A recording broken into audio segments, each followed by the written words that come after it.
"Who bought you those flowers?" the jealous Mafia boss asked, then locked the office door. The office door slammed just as Elena saw the roses on her desk. The sound cut through the 42nd floor like a gunshot wrapped in velvet. Elena Vale froze beside her chair, one hand still on a stack of signed contracts, the other hovering above the bouquet as if touching it might trigger something worse. White roses. Expensive. Fresh enough that droplets still clung to the petals. A black ribbon circled the stems. No card sat in the arrangement. That was what made her stomach turn. Adrian Moretti stood between her and the only exit. His tailored charcoal suit looked untouched by the long day, but nothing else about him was calm. His jaw was locked. One hand rested flat against the door as if he had claimed the entire room with a single motion. The city lights behind Elena spilled across marble floors and glass walls, turning the office into a stage no one else could enter. "Who bought you those flowers?" Adrian asked. His voice was low. Controlled. Which was always worse. Elena lifted her eyes to him. "I don't know." That was the truth. And somehow, in that room, truth sounded dangerous. She had spent 2 years as Adrian's executive assistant learning the difference between his public silence and his private fury. In public, he was all precision.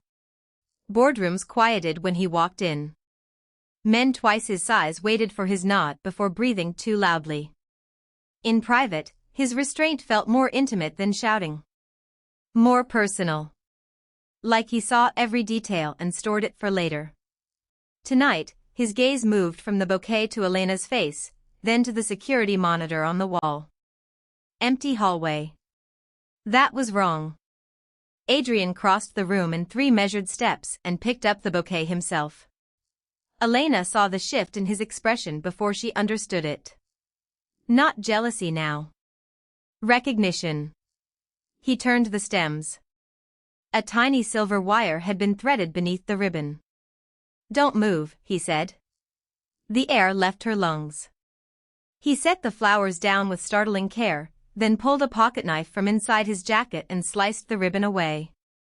Tucked inside the stems was a wafer-thin tracker, no bigger than a postage stamp. Clean. Professional. Deliberate. Elena stared at it. "Someone sent that to find me?" "To find this office," Adrian said. The answer hit harder. Before she could ask another question, the handle jerked from the outside. Once. Hard. Then again. Adrian moved first, but not in the way she expected. He did not reach for a weapon. He reached for Elena. He caught her wrist and pulled her behind the steel filing wall near the side credenza, placing his body between hers and the door. The movement was fast, practiced, absolute. Elena heard the soft crackle in his earpiece as he barked one command. "Seal the floor. Now." The third hit against the door came with enough force to shake the glass panel beside it. Elena's heartbeat went wild. "Who is it?" "Not board members," Adrian said. His security team answered in fragments through the earpiece. Footsteps thundered in the hall. A muffled shout. Then a sharp grunt, the ugly sound of bodies colliding. Real danger. Not suspicion. Not possessiveness twisted into theater. Someone had used the flowers to mark her desk, confirm her location, and force Adrian into a confined room. Elena understood one thing all at once: she had not been dragged into Adrian's darkness by accident anymore. She was in the middle of it now, visible to the people who wanted to hurt him. Adrian glanced back at her, and for the first time since she had known him, the hardness in his face split open just enough for her to see fear. Not for himself. "For the next 60 seconds, he said, "you do exactly what I say." The hallway exploded with another impact, and the lock began to splinter. Wood cracked again. Not a knock this time. A shoulder. Maybe 2. The office door jumped in its frame, the brass lock tearing loose from the wood by a fraction of an inch. Dust floated down through the strip of yellow light above the door, and Elena could hear men breathing on the other side. Fast. Aggressive. Close. Adrian did not raise his voice. That made it worse. Get under the desk. Left side.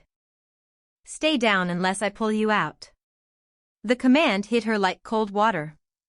A minute ago, he had been a man pinning her with his stare, asking who had bought her flowers as if jealousy itself had weight.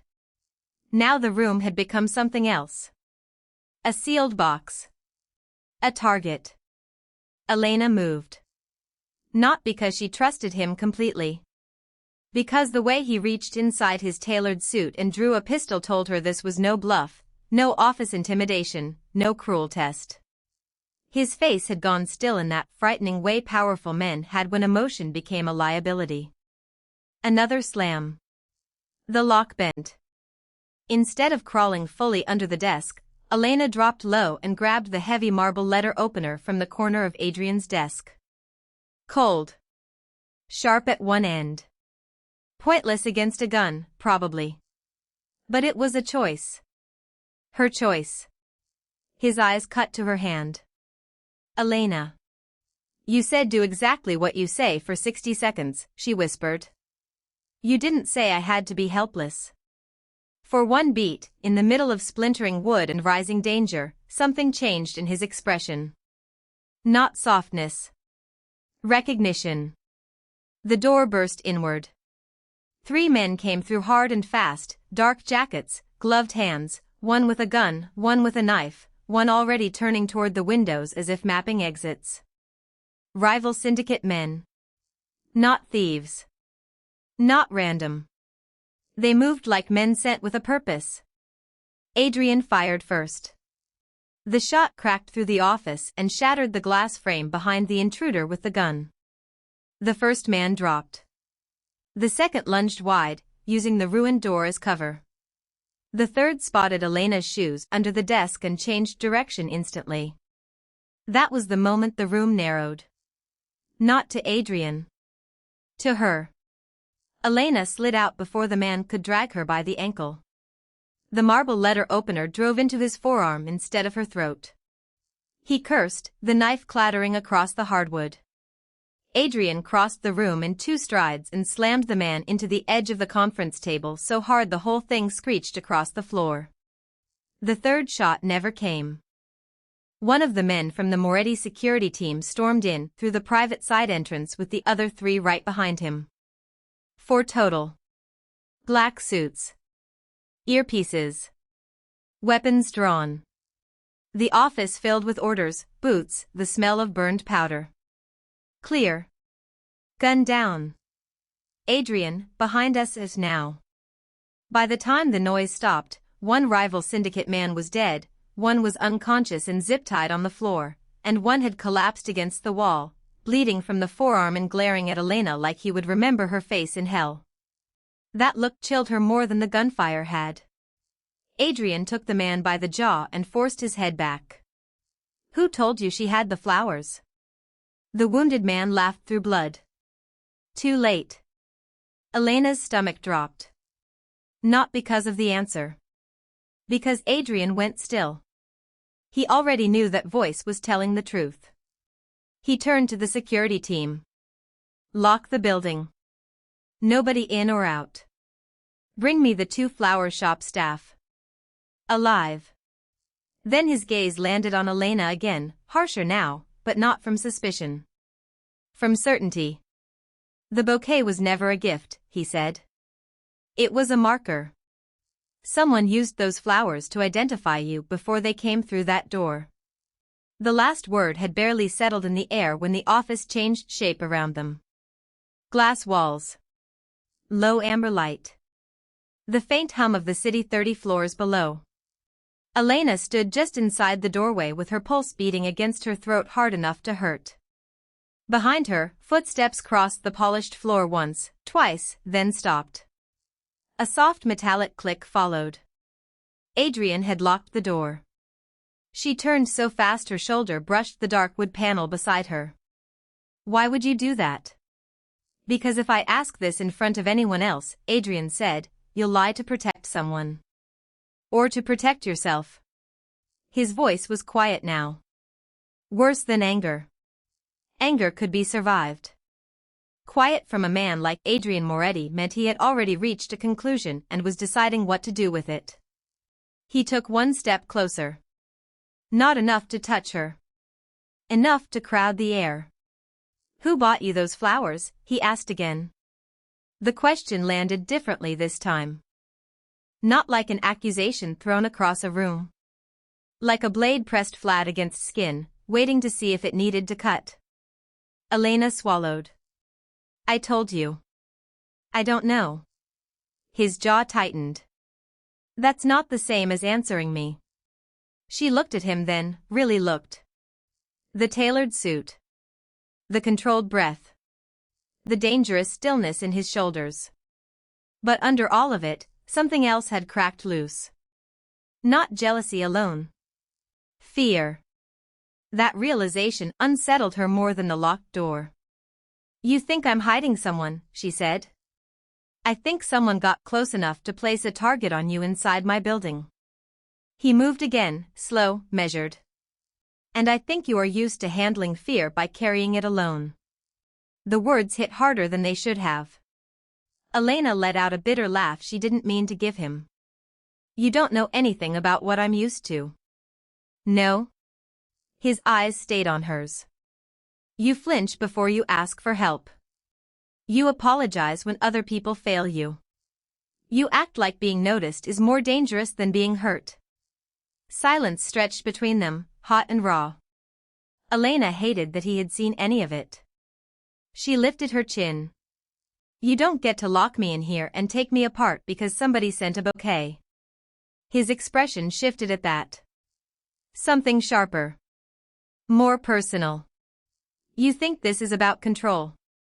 Adrian stopped an arm's length away. It isn't.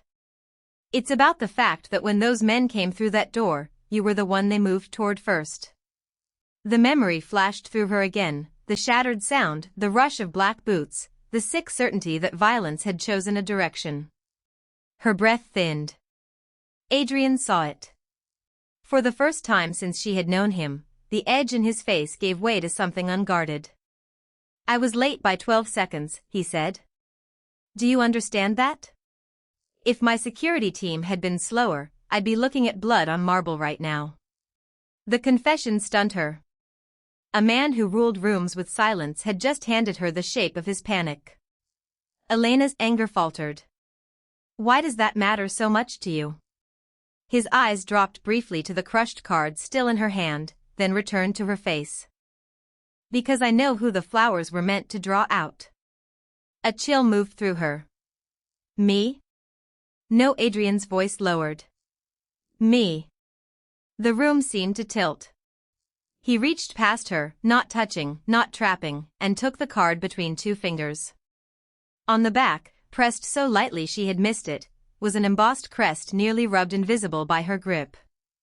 Elena stared. What is that? Adrian's mouth hardened. A syndicate mark nobody in this city uses unless they want war. Outside the office, distant footsteps rushed past the glass. Inside, neither of them moved. Then Elena asked the only question left. If they were baiting you, she whispered, why did they use my name? The question hung between them like smoke after a gunshot. Beyond the glass, the office floor kept moving. Phones rang. Heels clicked.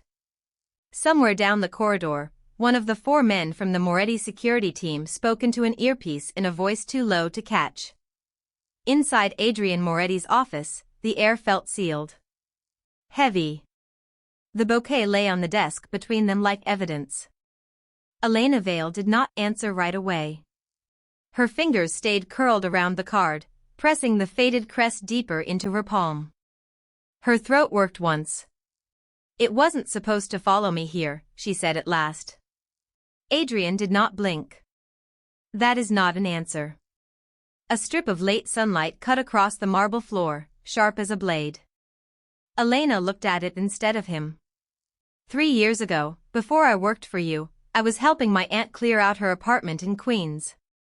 She rented a room to people when she got behind on bills. Cash only. No questions. Her voice thinned. One of them left in the middle of the night. Fast.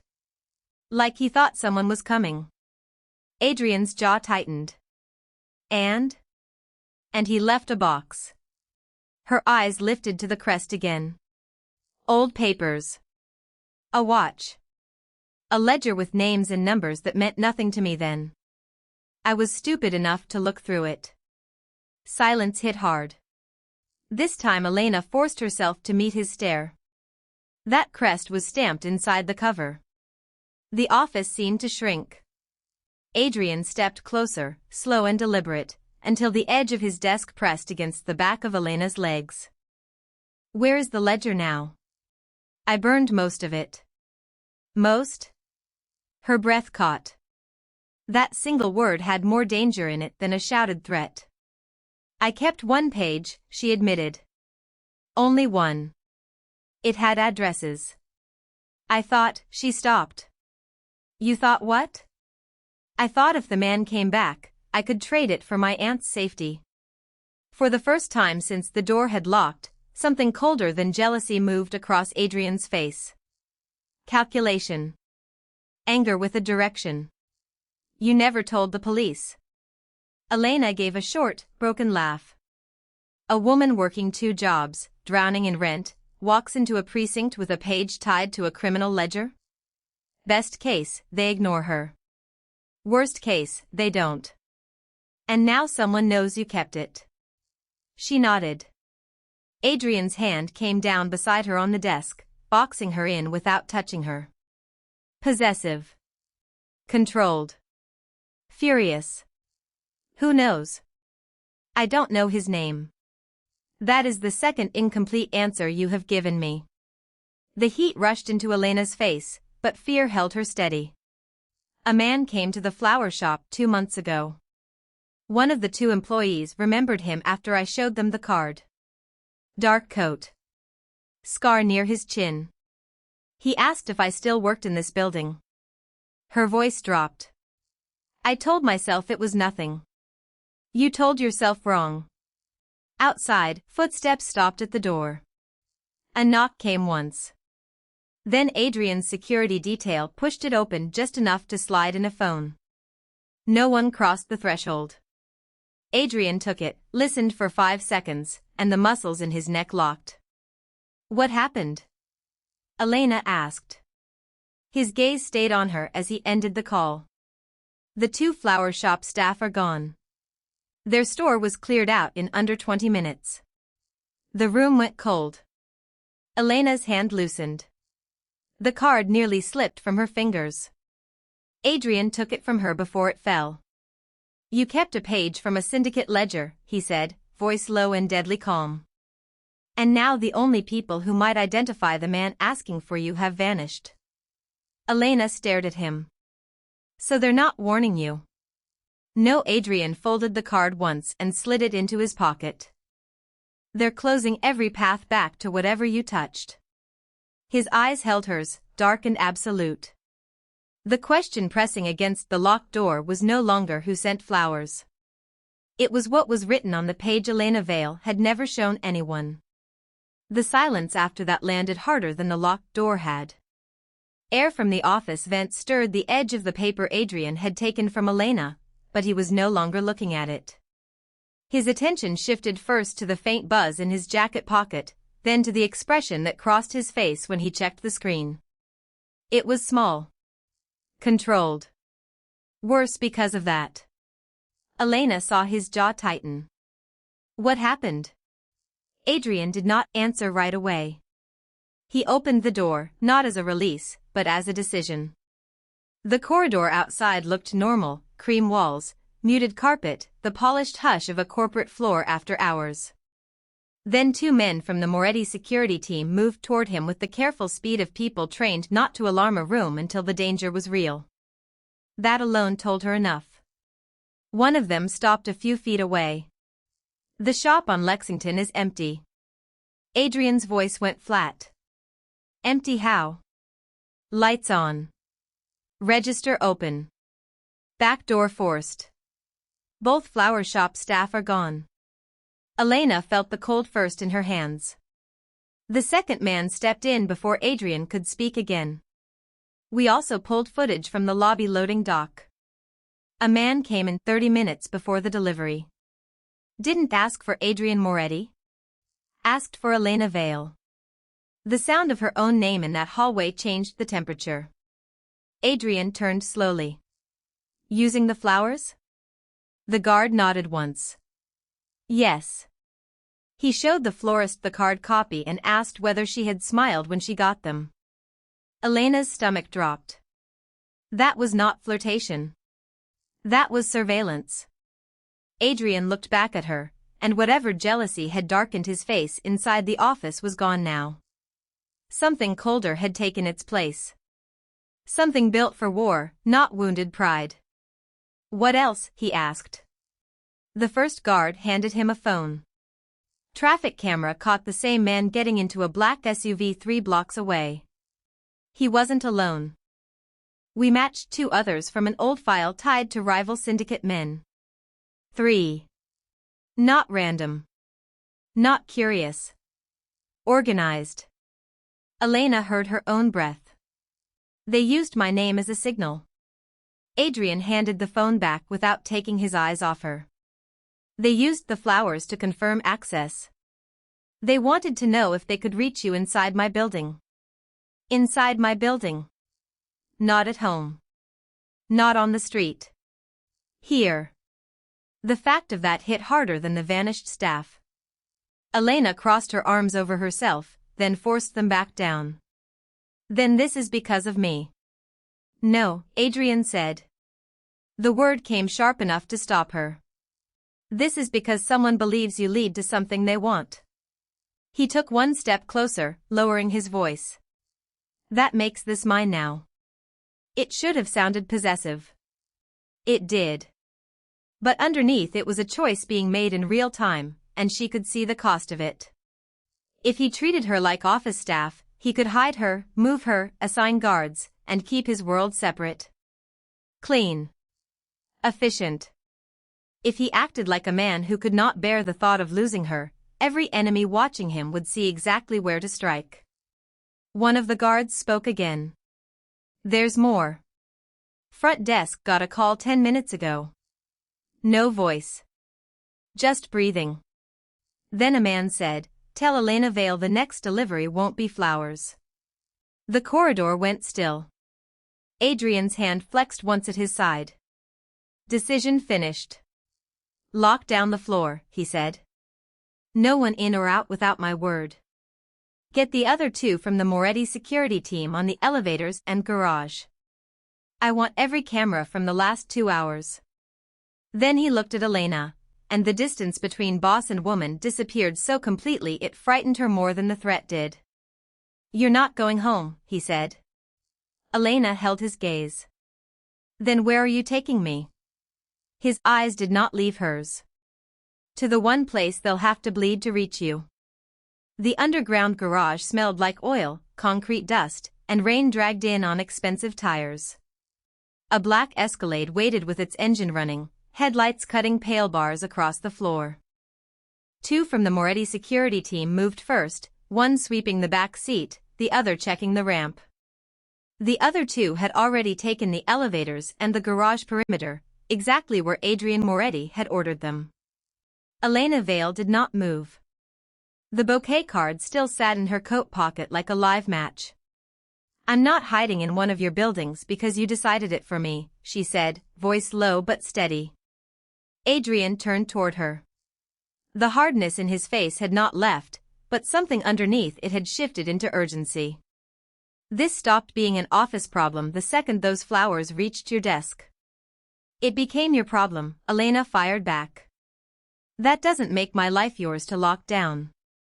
For one sharp second, the garage went silent except for the purr of the Escalade. The men looked away.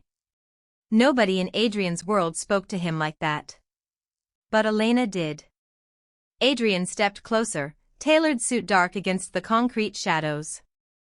3 rival syndicate men sent a message into my office. They got past reception, cameras, and protocol. You think this is about control? It isn't. His jaw tightened. It's about keeping you breathing long enough to understand what they want. Elena hated that fear moved through her at those words. Hated even more that he could see it. Then tell me everything. That landed harder than her defiance. He had asked for compliance. She asked for truth. A muscle flexed in his cheek. Then, at last, he gave her what no one else in the building ever got without a price. The florist employees were paid cash by a courier who used a dead company account tied to an old front, Adrian said. One my father used before he was killed. That means this message was built to reach me through you. Elena stared at him. So I'm bait. His eyes darkened. Your leverage. The word hit with more force because he did not soften it. One of the security men approached and held out a tablet. Adrian scanned the footage. Elena watched his expression change by degrees, not into panic, but into something colder. More precise. They cut camera 12 for 90 seconds, he said. Where? Elena asked. The service corridor outside the executive garage. A chill walked down her spine. They knew where you'd bring me. Adrian looked at her then, fully, as if the same realization had cut through both of them at once. The safe route was no longer safe. The threat had already adapted. Elena made the next move before he could. She took the tablet from the guard's hand and rewound the grainy clip herself. A delivery cart. A cap pulled low. A left wrist flashing once beneath a sleeve. There, she said. Adrian leaned in. A burn scar, Elena whispered. One of the men outside the flower shop had the same scar when I left this afternoon. I thought he was just smoking by the curb. Adrian's gaze snapped to her. You saw him and didn't tell me? Because until 10 minutes ago, you were interrogating me like I'd done something wrong. The truth of that lodged between them, ugly and undeniable. He exhaled once, controlled but rough. Fine. Then I was wrong. The admission was so rare it seemed to alter the air itself. Elena held his stare. If you want me to trust you, stop moving me like cargo. Talk to me like I matter in this. You matter too much in this, Adrian said, and for the first time the words carried no possession, only fear sharpened into command. That's the problem. A phone vibrated in the security man's hand. He answered, listened, then went pale. The garage exit just locked from the outside. Every head turned toward the steel gate. Adrian pulled Elena behind him on instinct. She caught his wrist and forced his arm down. No, she said. Steel groaned somewhere above them, then settled into a hard, final silence. The garage lights threw a sick white shine across the black SUV idling 20 feet away, exhaust curling low over the concrete. One of the 4 men from the Moretti security team moved toward the control panel by the gate. Another swept the shadows near the support columns. Elena did not step back when Adrian shifted in front of her again. She stood beside him this time, chin lifted, her fingers still wrapped around his wrist from where she had stopped him. A second phone buzzed. The security man nearest the gate looked down, frowned, then held the screen out to Adrian. Sent to all our lines at once. On the screen was a photo. The bouquet from earlier lay across Elena's desk in the office upstairs, pale roses split open, tissue paper pulled back. Tucked beneath the stems was something Adrian recognized instantly because he had signed too many death notices tied to it over the years, a silver card embossed with the mark used by the rival syndicate men. Not a threat. A message. Adrian's face went still in that dangerous way Elena had learned to fear more than anger. They wanted me to see it, he said. Another message came through, this one text only. Now we know which door to kick in. The air changed. Not because of the locked gate. Not because 3 enemy operatives had found a way to reach inside his building without touching him. Because every person in that garage understood the same thing at the same time. The flowers had never been about romance. They had been bait. A cheap bouquet wrapped around a test. Would Adrian Moretti lose control over Elena Vale? Would he show the city where to cut him? Elena read the screen over his arm and went pale, but she did not look away. So that's all this was, she said softly. They wanted proof. No, Adrian said. His voice came low. Rough. They wanted confirmation. That landed harder. One of the security men swore under his breath. Another said the cameras in the loading bay had looped for exactly 90 seconds. Enough time for delivery. Enough time for someone to watch Adrian react upstairs. Enough time to report back. Elena turned to the black SUV. Headlights. Engine running. A clean line to panic if she chose it. Instead she looked at Adrian, really looked at him, and saw what the others saw now too. Not fury. Exposure. The jealousy had not been a performance. The locked office door had not been strategy alone. He had given his enemies a living map to the one thing that could unmake his judgment. You should send me away, Elena said. Every security man in the garage went quiet. It was the logical answer. Move the weakness. Cut the line. Restore the wall. Adrian's hand closed around the phone until the glass creaked. No, you just proved their point. They proved mine. Her brow tightened. What does that even mean? He stepped closer, close enough that the men around them became background noise and concrete and shadows. It means they did not send flowers to scare you. They sent them because they already knew I would care what touched your desk, who stood near you, who thought they had the right to claim your attention. He swallowed once. And I hate that they were right. The confession hit with more force than any command he had ever given her. Elena let out a breath that trembled before she steadied it. Then stop acting like I'm something to lock up and hide. His eyes lifted to hers. A challenge. A wound. Recognition. For the first time, she watched Adrian Moretti lose a battle without moving an inch. He gave one sharp order to the security team. Sweep the building. Check the flower shop staff again. Pull every garage camera from the last 2 hours. His men moved fast. Then Elena did the one thing he had not expected. The phone in Elena Vale's hand did not shake anymore. Under the whitewash of the executive floor lights, she turned the screen toward Adrian Moretti instead of giving it to him. A paused frame filled the display. Concrete. The underground garage.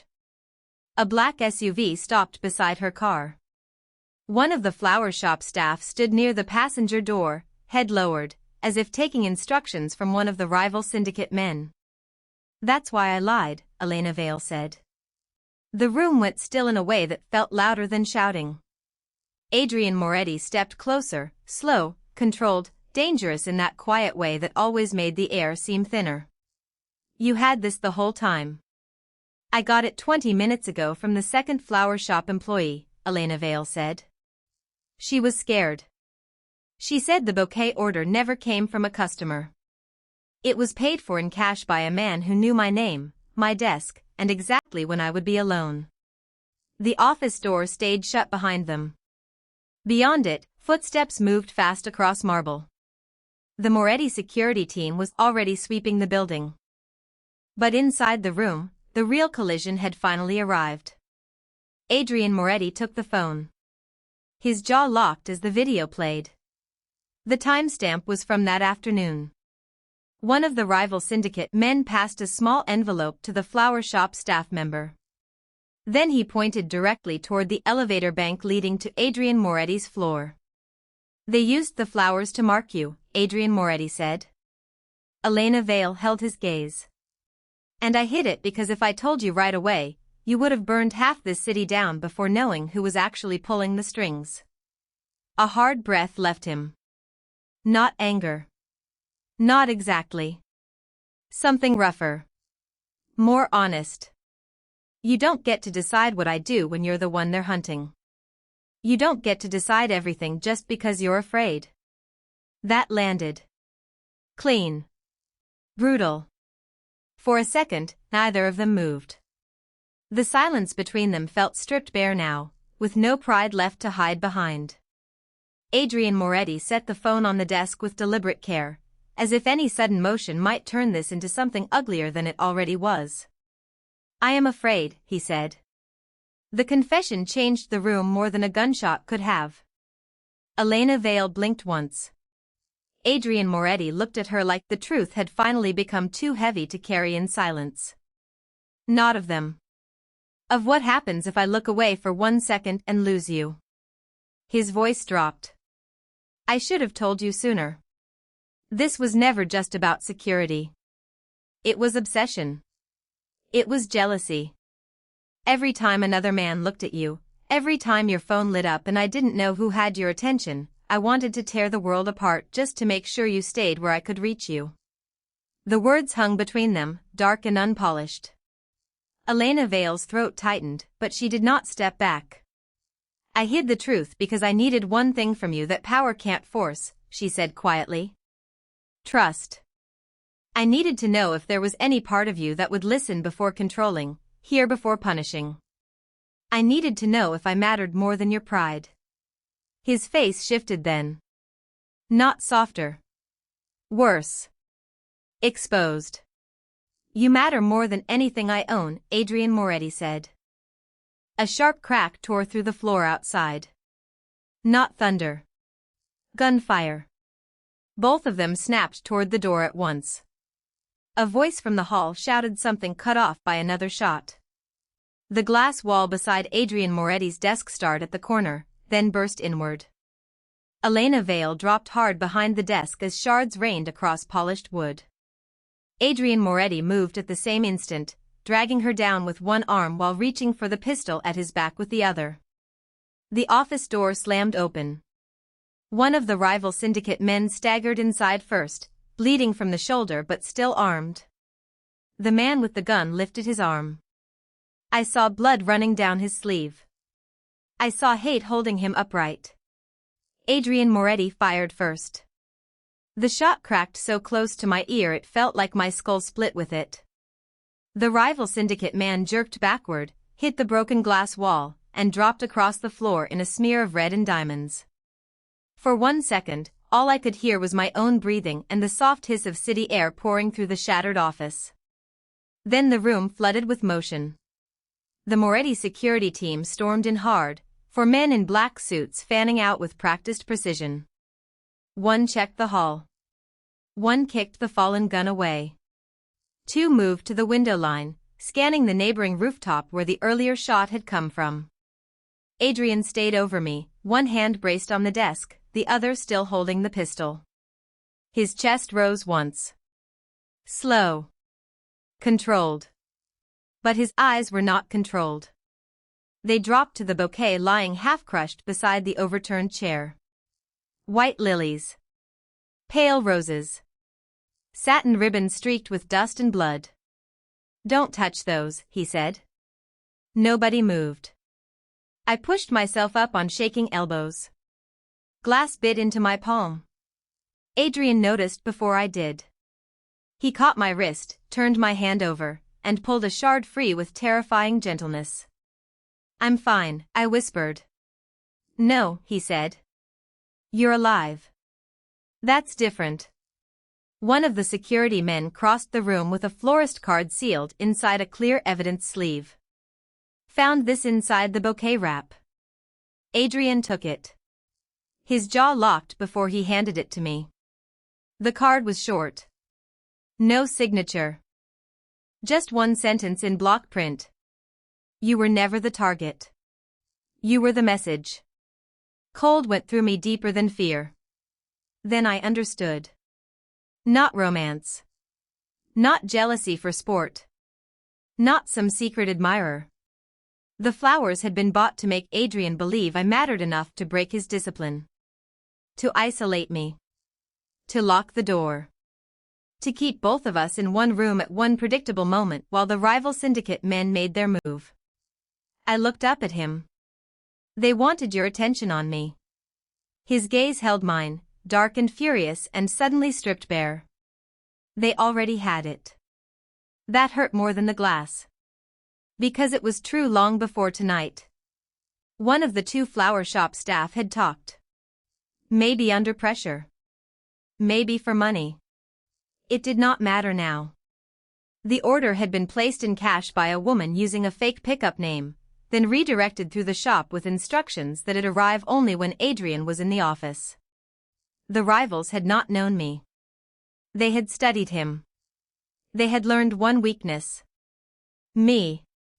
Adrian stood, and the whole room changed with him. Get the shop employees into protective custody, he told the team. Both alive. I want every camera pull from the block, every phone dump, every plate leaving this building in the last 30 minutes. His voice never rose. It did not need to. And the other two? I asked. The other rival syndicate men. The ones not bleeding on his floor. He looked toward the broken wall, where police sirens were still far below and useless at this height. I built this city by teaching men what happens when they confuse softness with access, he said. Tonight they learn it again. He did not say more. He did not have to. I knew exactly what ruthless meant in his world. Then he turned back to me, and the steel in him shifted. Not gone. Just aimed somewhere else. He reached into the wreckage, lifted the bouquet carefully by the stems, and dropped it into the trash beside his desk. No one sends you anything again without going through me. In any other mouth, it would have sounded like a cage. From him, after blood and glass and the truth, it sounded like a vow. I should have fought him.